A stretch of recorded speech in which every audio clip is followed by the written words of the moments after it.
राधे राधे। आपके अपने चैनल भारत अनंत वेद पर हम आपका हार्दिक स्वागत करते हैं। राधे कृष्ण आप पर सदैव अपनी दया दृष्टि बनाए रखें। आगे की कथा में व्यास जी आज धेनुक और प्रलंब का वध तथा गिरि यज्ञ के अनुष्ठान के बारे में बताएंगे। तो आइए आज की कथा की श्रवण पूजा आरंभ करते हैं। व्यास जी कहते हैं, एक दिन बलराम और श्री कृष्ण साथ साथ गोएं चराते हुए वन में विचरने लगे। घूमते घूमते वे परम रमणीय ताड़ के वन में जा पहुंचे। वहां धेनुक नामक दानव गधे के रूप में सदा निवास करता था। मनुष्यों और गौओं का मांस ही उसका भोजन था। फल की समृद्धि से पूर्ण मनोहर तालवन को देखकर ग्वाल बाल वहां के फलों को लेने की लालसा करने लगे और बोले, भैया राम, ओ कृष्ण, धेनु का सुर सदा इस भूभाग की रक्षा करता है, इसलिए ताड़ों के सुगंधित फल लोगों ने छोड़ रखे हैं। हम इन्हें प्राप्त करना चाहते हैं। यदि आप लोगों को जचे तो इन फलों को गिराइए। ग्वाल बालों की यह बात सुनकर बलराम और श्री कृष्ण ने बहुत से ताल फल पृथ्वी पर गिरा दिए। गिरते हुए फलों का शब्द सुनकर वह गर्दभाकार दुष्ट दैत्य क्रोध में भरा हुआ आया। आते ही उसने अपने दोनों पिछले पैरों से बलराम जी की छाती पर प्रहार कर दिया। बलराम जी ने उसके दोनों पैर पकड़ लिए और उसे आकाश में घुमाना आरंभ कर दिया। घुमाने से आकाश में ही उसके प्राण पखेरु उड़ गए। फिर वेग से बलराम जी ने उसे एक महान ताल वृक्ष पर दे मारा। जैसे आंधी बादलों को उड़ा देती है, उसी प्रकार उस दैत्य ने गिरते गिरते अपने शरीर के आघात से बहुतेरे फल गिरा दिए। उसके मारे जाने पर और भी बहुत से गर्दभाकार दैत्य आए, किंतु श्री कृष्ण और बलभद्र ने उन सबको खेल खेल में ही उठाकर वृक्षों पर फेंक दिया। एक ही क्षण में पके हुए ताड़ के फलों और गर्दभाकार दैत्यों के शरीर से सारी पृथ्वी पट गई। इससे उस स्थान की बड़ी शोभा होने लगी। तब से उस तालवन में गोएं बाधा रहित होकर नई नई घास चरने लगी थी। अनुचरों सहित धेनुकासुर के मारे जाने पर वह मनोहर तालवन समस्त गोप गोपियों के लिए सुखदायक हो गया था। इससे वसुदेव के दोनों पुत्र बलराम और श्री कृष्ण बहुत प्रसन्न हुए। वे दोनों महात्मा छोटे छोटे सींगों वाले बछड़ों की भांति शोभा पा रहे थे। कंधे पर गाय बांधने की रस्सी लिए वनमाला से विभूषित हो वे दूर दूर तक गोए चराते और उनका नाम ले लेकर पुकारते थे। श्री कृष्ण का वस्त्र सुनहरे रंग का था और बलराम जी का नीले रंग का। उन्हें धारण किए वे दोनों भाई दो इंद्रधनुष एवं श्वेत श्याम मेघों की भांति शोभा पाते थे। लोकों में बालकों के जो खेल प्रचलित है, उन सब के द्वारा परस्पर क्रीड़ा करते हुए वन में विचरते थे। समस्त लोकनाथों के नाथ होकर भी वे इस पृथ्वी पर अवतीर्ण हुए और मानव धर्म में तत्पर रहकर मनुष्य योनि को गर्वान्वित कर दिया था। मानव जाति के गुणों से युक्त भांति भांति के खेल खेलते हुए वन में घूमते थे। कभी झूला झुलाकर और कभी आपस में कुश्ती लड़कर महाबली श्री राम और श्री कृष्ण व्यायाम करते थे। उन दोनों को खेलते देख प्रलंब नामक दानव उन्हें पकड़कर ले जाने की इच्छा से वहां आया। उसने ग्वाल बालों के वेश में अपने वास्तविक रूप को छिपा रखा था। मनुष्य ना होते हुए भी मनुष्य का रूप धारण करके दानवों में श्रेष्ठ प्रलंब ग्वाल बालों की इस मंडली में बेखट के जा मिला। वह राम और कृष्ण दोनों को उठा ले जाने का अवसर ढूंढने लगा था। उसने कृष्ण को तो सर्वथा अजय समझा, अतः रोहिणी नंदन बलराम को ही मारने का निश्चय कर लिया। तदंतर उन ग्वाल बालों में हरिणा क्रीडन नामक खेल आरंभ हुआ था। यह बालकों का वह खेल है जिसमें दो दो बालक एक साथ हिरण की तरह उछलते हुए किसी निश्चित लक्ष्य तक जाते हैं। आगे पहुंचने वाला विजयी होता है। हारा हुआ बालक विजयी को अपनी पीठ पर बिठाकर नियत स्थान तक ले आता है। इस खेल में सब लोग सम्मिलित हुए। दो दो बालक एक साथ उछलते हुए चल दिए। श्री दामा के साथ श्री कृष्ण, प्रलंब के साथ बलराम तथा अन्य ग्वाल बालों के साथ दूसरे दूसरे बालक कूद रहे थे। श्री कृष्ण ने श्री दामा को और बलराम ने प्रलंब को जीत लिया। इसी प्रकार श्री कृष्ण पक्ष के अन्य बालकों ने भी अपने साथियों को हरा दिया। अब वे हारे हुए बालक एक दूसरे को अपनी पीठ पर लादे हुए भंडीर वट तक आए और पुनः वहां से लौट चले, किंतु दानव प्रलंब बलराम को अपने कंधे पर चढ़ाकर शीघ्र ही उड़ चला। वह चलता ही गया, कहीं रुका नहीं। जब वह बलराम जी का भार नहीं सह सका, तब बड़े क्रोध में आकर वर्षा काल के मेघ की भांति उसने अपने शरीर को बढ़ा लिया। बलराम जी ने देखा कि उस दैत्य का रंग जले हुए पर्वत के समान है। उसके गले में बहुत बड़ा हार लटक रहा था, मस्तक पर बहुत बड़ा मुकुट था, आंखें गाड़ी के पहिए जैसी घूम रही थी। उसके पैर रखने से धरती डगमगाने लगती थी। उसका रूप तो बड़ा ही भयंकर था।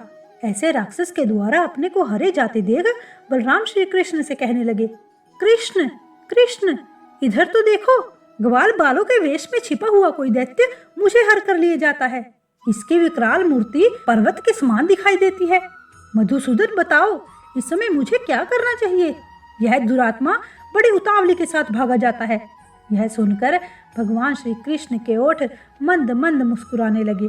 वे रोहिणी नंदन बलराम के बल और पराक्रम को जानते थे, अतः उनसे बोल पड़े, सर्वोत्तमान, ये क्या बात है? आप तो स्पष्ट रूप में मनुष्य की सी चेष्टा करने लगे हो। आप संपूर्ण गहन पदार्थों में गहन से भी गहन है। जरा अपने उस स्वरूप का तो स्मरण कीजिए जो संपूर्ण जगत का कारण, कारणों का भी पूर्ववर्ती, अद्वितीय आत्मा और परले काल में भी स्थित रहने वाला है। विश्वात्मन, आप और मैं दोनों ही इस संसार के एकमात्र कारण हैं और पृथ्वी का भार उतारने के लिए यहाँ 2 रूपों में प्रकट हुए हैं। आप अपने स्वरूप को स्मरण कीजिए। आप इस दानव को मार डालिए, तत्पश्चात मानुष भाव का आश्रय लेकर बंधुजनों का हित कीजिए। महात्मा श्री कृष्ण के द्वारा इस प्रकार अपने स्वरूप का स्मरण कराए जाने पर महाबली बलराम ने हंसकर प्रलंबासुर को दबाया और क्रोध से लाल आंखें करके उसके मस्तक पर एक मुक्का मारा। उनके इस प्रहार से प्रलंबक के दोनों नेत्र बाहर निकल आए, मस्तिष्क फट गया और वह दैत्य मुंह से खून उगलता हुआ पृथ्वी पर जा गिरा और वहीं पर मर गया। अद्भुत कर्म करने वाले बलदेव जी के द्वारा प्रलंबक को मारा गया देख ग्वाल बाल बहुत अच्छा हुआ कहते हुए उनकी प्रशंसा करने लगे। इस प्रकार प्रलंबासुर के मारे जाने पर ग्वाल बालों के मुख से अपनी प्रशंसा सुनते हुए बलराम जी श्री कृष्ण के साथ पुनः गौओं के समूह में आए। इस तरह नाना प्रकार की लीलाएं करते हुए बलराम और श्री कृष्ण वन में विहार करते रहे। इतने में ही वर्षा बीत गई और शरद ऋतु का आगमन हो गया। जलाशयों में कमल खिलने लगे थे, आकाश और नक्षत्र निर्मल हो गए थे। ऐसे समय में समस्त व्रजवासी इंद्रोत्सव का आयोजन करने लगे।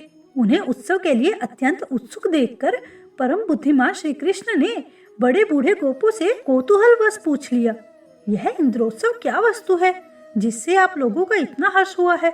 श्री कृष्ण को अत्यंत आदर पूर्वक प्रश्न करता देख नंद गोप कहने लगे, बेटा, देवराज इंद्र मेघ और जल के स्वामी हैं। उन्हीं से प्रेरित होकर मेघ जल में रस की वृष्टि करते हैं। उस वृष्टि से ही अन्न पैदा होता है जिसे हम तथा अन्य देहधारी खाकर जीवन निर्वाह करते और देवता आदि को भी तृप्त करते हैं।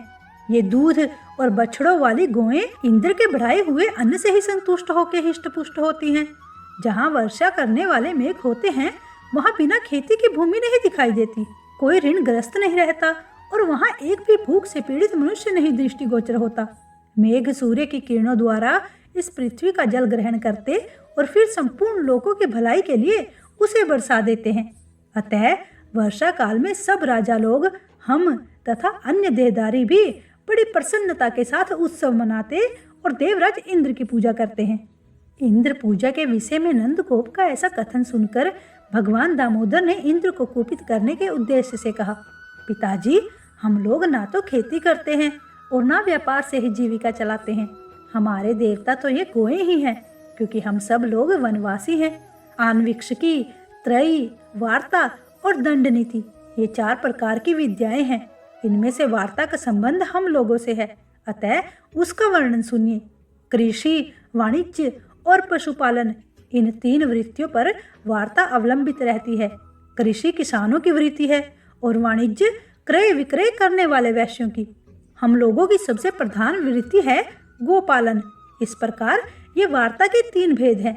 उपयुक्त 4 विद्याओं में से जो जिस विद्या से निर्वाह करता है वही उसके लिए महान देवता है। उसे उसी की पूजा अर्चना करनी चाहिए, वही उसके लिए उपकारक है।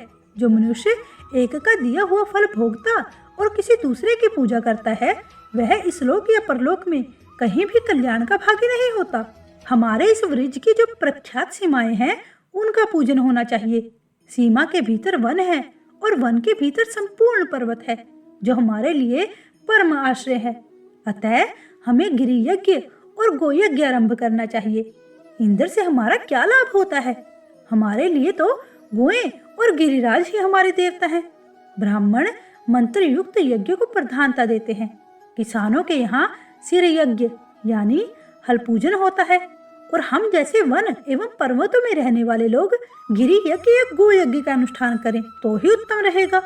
इसलिए मेरा विचार तो यह है कि आप लोग भांति भांति की पूजा सामग्री से गिरिराज गोवर्धन की पूजा करें। संपूर्ण व्रज का दूध एकत्रित किया जाए और उससे ब्राह्मणों तथा अन्य याचकों को भोजन कराया जाए। इस प्रकार गोवर्धन का पूजन, होम और ब्राह्मण भोजन हो जाने पर गोओं का शरद ऋतु में प्राप्त होने वाले पुष्पों द्वारा श्रृंगार किया जाए और वे गिरिराज की परिक्रमा करें। गोपगण, यह मेरी सम्मति है। यदि आप लोग प्रेम पूर्वक यह यज्ञ करेंगे तो इसके द्वारा गोएं और गिरिराज गोवर्धन प्रसन्न होंगे, साथ ही मुझे भी बड़ी प्रसन्नता होगी। श्री कृष्ण का यह वचन सुनकर नंद आदि व्रजवासियों के मुख हर्ष से प्रफुल्लित हो उठे। वे बोले, बहुत ठीक बेटा, तुमने जो अपना मत प्रकट किया है वह बहुत सुंदर है। हम लोग वही करेंगे। अब गिरि यज्ञ का ही आरंभ किया जाए। यूं कहकर व्रजवासियों ने गिरि यज्ञ का अनुष्ठान किया। गिरिराज गोवर्धन को दही और खीर आदि की बलि चढ़ाई गई। सैकड़ों हजारों ब्राह्मणों को भोजन कराया गया। फिर गायों और सांडों की पूजा की गई और उनके द्वारा गिरिराज की परिक्रमा कराई गई। सांड जल से भरे मेघ की भांति गर्जना करते थे। भगवान श्री कृष्ण दूसरे रूप में पर्वत के शिखर पर जा बैठे और मैं ही मूर्तिमान गिरिराज हूँ, यूं कहकर गोपू द्वारा अर्पित किए हुए नाना प्रकार के अन्न का भोग लगाने लगे तथा अपने कृष्ण रूप से ही गोपू के साथ पर्वत शिखर पर चढ़कर उन्होंने अपने द्वितीय शरीर गिरिराज का पूजन भी किया। तदंतर गिरिराज रूप में प्रकट हुए भगवान अंतर्ध्यान हो गए और गोपगण उनसे मनोवांछित वरदान पाकर गिरि यज्ञ की समाप्ति करके पुनः अपने व्रज में लौट आए। व्यास जी कहते हैं, इंद्र यज्ञ में बाधा पड़ने से देवराज इंद्र को बड़ा क्रोध हुआ था। उन्होंने मेघों के सर्वतक नामक गण से कहा, बादलों, मेरी बात सुनो और मैं जो भी आज्ञा दूं उसे बिना विचारे शीघ्र ही पूरा करो। खोटी बुद्धि वाले नंद गोप ने अन्य ग्वालों के साथ श्री कृष्ण के बल पर उन्मत्त हो मेरे यज्ञ को बंद कर दिया है। इसलिए उनकी जो सबसे बड़ी आजीविका है और जिनका पालन करने के कारण वे गोप कहलाते हैं, उन गोओं को मूसलाधार वृष्टि से पीड़ित कर दो। मैं भी पर्वत शिखर के समान ऊंचे एरावत पर सवार हो वायु के संयोग से तुम लोगों की सहायता करूंगा। देवराज की ऐसी आज्ञा पाकर मेघों ने गोओं का संहार करने के लिए बड़ी भयंकर आंधी और वर्षा आरंभ कर दी। एक ही क्षण में पृथ्वी, दिशाएं और आकाश धारावाहिक वृष्टि के कारण एक हो गए। वर्षा के साथ ही वायु भी बड़े वेग से चल रही थी। इससे कांपती हुए गोएं प्राण त्यागने लगी। कुछ गोएं अपने अंक में बछड़ों को छिपाकर खड़ी थी। जल की तेज धारा बहने से कितनी ही गायों के बछड़े बह गए थे। बछड़ों का मुख अत्यंत दयनीय हो रहा था। वायु के वेग से उनकी गर्दन कांप रही थी, मानो वे आर्त होकर मंद स्वर में श्री कृष्ण से त्राही त्राही की पुकार कर रहे थे। भगवान ने देखा कि गोओं, गोपियों और ग्वालों से भरा हुआ संपूर्ण व्रज अत्यंत पीड़ित हो रहा है। तब उन्होंने उनकी रक्षा के लिए इस प्रकार विचार किया, जान पड़ता है यह सब देवराज इंद्र की करतूत है। अपना यज्ञ बंद होने से वे हम लोगों के विरोधी हो गए हैं। इस समय मुझे समस्त व्रज की रक्षा करनी चाहिए। यह गोवर्धन पर्वत बड़ी बड़ी शिलाओं से युक्त है। इसी को अपने बल से उखाड़कर मैं व्रज के ऊपर छत्र के भांति धारण करूंगा। ऐसे निश्चय करके श्री कृष्ण ने गोवर्धन पर्वत को उखाड़ लिया और उसे लीला पूर्वक एक ही हाथ से धारण कर लिया। पर्वत उखाड़ने के बाद जगदीश्वर श्री कृष्ण गोपों से कहने लगे, मैंने वर्षा से बचने का उपाय कर दिया है। तुम लोग इसके नीचे आ जाओ और जहाँ वायु का झोंका ना लगे ऐसे स्थानों में यथा योग्य बैठ जाओ। किसी प्रकार का भय ना करो। पर्वत के गिरने की आशंका तुम बिल्कुल ही छोड़ दो। भगवान के यूं कहने पर समस्त गोप छकड़ों पर बर्तन भांडे लादे गोओं के साथ उसके नीचे आ गए। वर्षा की धारा से पीड़ित हुई गोपियां भी वहां पर आ गई। श्री कृष्ण ने गोवर्धन पर्वत को शिथिलता पूर्वक धारण कर रखा था। वह तनिक भी हिलता डुलता नहीं था। वज्र में रहने वाले गोप गोपीजन हर्ष और विस्मय पूर्ण दृष्टि से उन्हें देखते थे। वे प्रेम पूर्वक नेत्रों से देखते हुए भगवान की स्तुति कर रहे थे। नंद के व्रज में मेघों ने लगातार 7 रातों तक वर्षा की। वे इंद्र की आज्ञा से गोपों का विनाश करने पर तुले हुए थे, परंतु श्री कृष्ण तब तक उस पर्वत को धारण किए खड़े रहे, जिससे गोकुल की पूर्ण रक्षा हुई और इंद्र की प्रतिज्ञा झूठी पड़ गई। तब उन्होंने बादलों को वर्षा करने से रोक दिया। बादल हट गए, आकाश स्वच्छ हो गया और इंद्र का षड्यंत्र सफल न हो सका। तब समस्त व्रज के लोग प्रसन्नतापूर्वक वहां से निकलकर पुनः अपने स्थान पर आ गए। फिर श्री कृष्ण ने भी महापर्वत गोवर्धन को यथास्थान रख दिया। व्रजवासी विस्मित होकर उनकी यही लीला देख रहे थे। आज की कथा में बस इतना ही। इससे आगे का अध्याय हम कल की कथा में सुनेंगे। आशा है कि आप उस रोचक अध्याय का इंतजार भी अवश्य करेंगे। अगर आपको मेरे द्वारा की गई ये कथा पसंद आई हो तो कृपया इस वीडियो को लाइक और शेयर जरूर कीजिएगा। और अगर आप हमारे चैनल पर नए हैं तो भारत अनंतवेद को सब्सक्राइब करके हमारे चैनल पर अपना प्रेम और स्नेह सदैव बरसाते रहिएगा। जय श्री कृष्णा।